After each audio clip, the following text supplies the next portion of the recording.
que avui fem farcellets de col amb carbassa. Poses el pa a remullar amb la nata i les xafes fins que quedi ben desfet.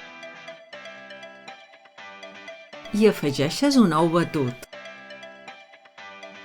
La carn, julivert, mig gra d'all, pebre i sal.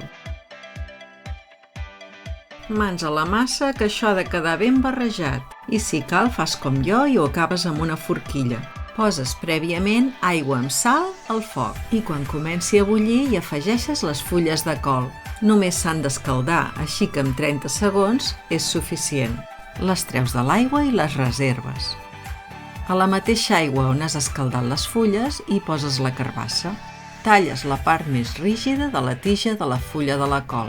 Fas 4 pilotes d'uns 120 grams i les poses a la part interior de la fulla, tancant-la així i acabant amb un escuradents.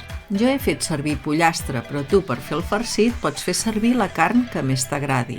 A la recepta original ho feien amb botifarra de porc. Ara poses els 4 farcellets en una cistella perquè els courem al vapor. Si no tens cistella, els pots lligar amb un cordillet i posar-los dins de l'aigua. Els deixes 2 minuts tapats perquè tornin a agafar temperatura i els podràs posar dins la CCM.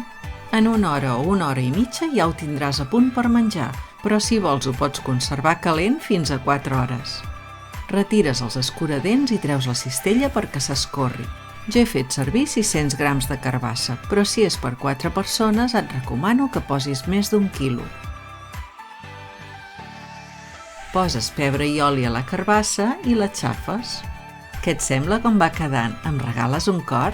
L'aigua de cocció ja portava sal, però cal que la tastis i si és necessari rectifiques de sal.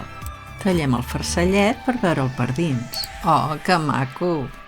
Ja només queda emplatar. Poses la carbassa i el farcellet tallat pel mig. Si en tens, una mica de cibulet i per acabar un bon raig d'oli d'oliva verge. Cuina de consum mínim, cuina sostenible.